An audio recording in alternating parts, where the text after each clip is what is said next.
Jumpa lagi di channel Cahya Abu Husain. Kali ini kita akan menyajikan soal bahas, ujian brevet pajak untuk materi ketentuan umum dan tata cara perpajakan. Selamat menyimak. Jangan lupa klik tombol like dan subscribe untuk kemajuan channel ini. Terima kasih. Welcome back to my channel.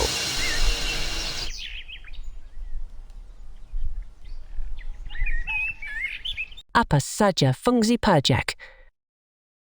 Secara garis besar, fungsi pajak dibagi menjadi 4 yakni fungsi anggaran, fungsi stabilitas, fungsi redistribusi pendapatan, dan fungsi mengatur atau reguleran. Fungsi anggaran adalah terkait dengan pajak sebagai salah satu sumber pendapatan negara. Fungsi stabilisasi adalah terkait dengan pajak sebagai stabilitator perekonomian. Fungsi redistribusi adalah terkait penyaluran dana yang diambil dari yang mampu untuk didistribusikan kepada yang tidak mampu melalui subsidi. Fungsi reguleran terkait pengaturan, salah satunya pajak dapat menjadi salah satu alat untuk mengatur tingkat konsumsi suatu barang yang mendapat perhatian khusus.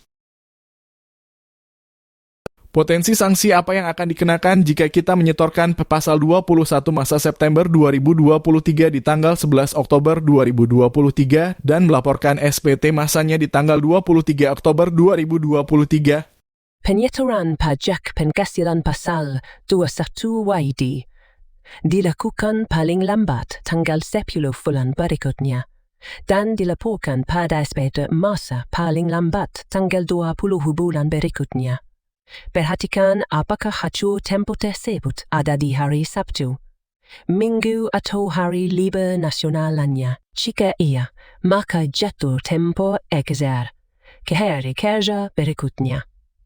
Dari kasus ini maka akan dikenai sanksi denda pasal 7 berupa keterlambatan penyampaian SPT masa dan sanksi bunga pasal 9 atas keterlambatan penyetoran pemotongan pajak penghasilan pasal 21.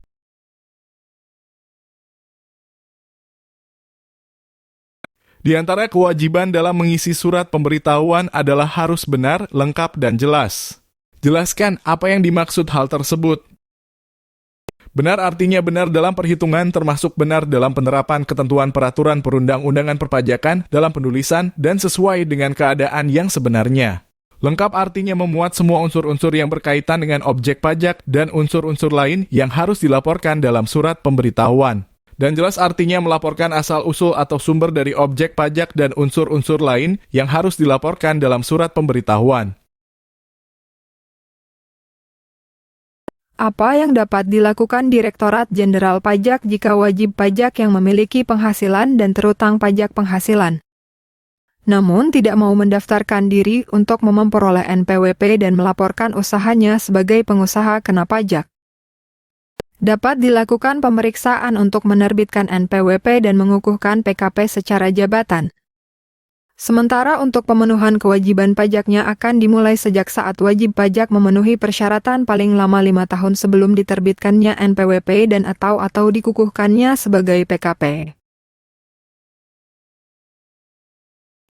Buku, catatan, dan dokumen yang menjadi dasar pembukuan atau pencatatan dan dokumen termasuk hasil pengolahan data dari pembukuan yang dikelola secara elektronik wajib disimpan selama 10 tahun di Indonesia, yaitu di tempat kegiatan atau tempat tinggal wajib pajak orang pribadi, atau di tempat kedudukan wajib pajak badan, dalam jangka waktu paling lama 1 bulan apabila diminta dalam rangka pemeriksaan, dokumen dimaksud di atas harus sudah diberikan.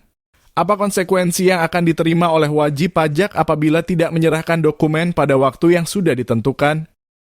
Konsekuensi diantaranya adalah sanksi administratif pasal 13 ayat 3 UU KUP, yaitu apabila tidak memenuhi kewajiban terkait pembukuan sehingga tidak dapat diketahui besarnya pajak terutang atas SKPKB terbit. Pokok pajak yang kurang ditambah sanksi kenaikan sebesar 50 untuk PAH dan 100 untuk potput. PPN-PPN-BM dari pajak yang tidak kurang dibayar dipotong dipungut disetor. Bagaimana jika terdapat kekeliruan dalam pengisian SPT tahunan? Sebutkan syarat-syaratnya dan apa konsekuensinya. SPT tahunan dapat dilakukan pembetulan hingga tidak terhingga waktunya. Namun demikian jika pembetulan tersebut mengakibatkan bertambahnya pajak yang terutang dan dilunasi melewati jangka waktu penyetoran SPT tahunan, maka akan dikenai sanksi keterlambatan penyetoran. Hanya saja pembetulan SPT tahunan tidak dapat dilakukan jika sudah masuk ke dalam tahap pemeriksaan atau sudah diterbitkan SKP. Selain itu, untuk SPT yang menyatakan rugi dan atau lebih bayar harus disampaikan paling lama 2 tahun sebelum daluarsa penetapan. Demikian contoh soal ujian brevet KUPA dan pembahasannya. Jumpa lagi pada video pembahasan berikutnya di channel Cahya Abu Husain. Jangan lupa like dan subscribe untuk pengembangan video selanjutnya. Untuk pertanyaan bisa disampaikan di kolom komentar. Terima kasih.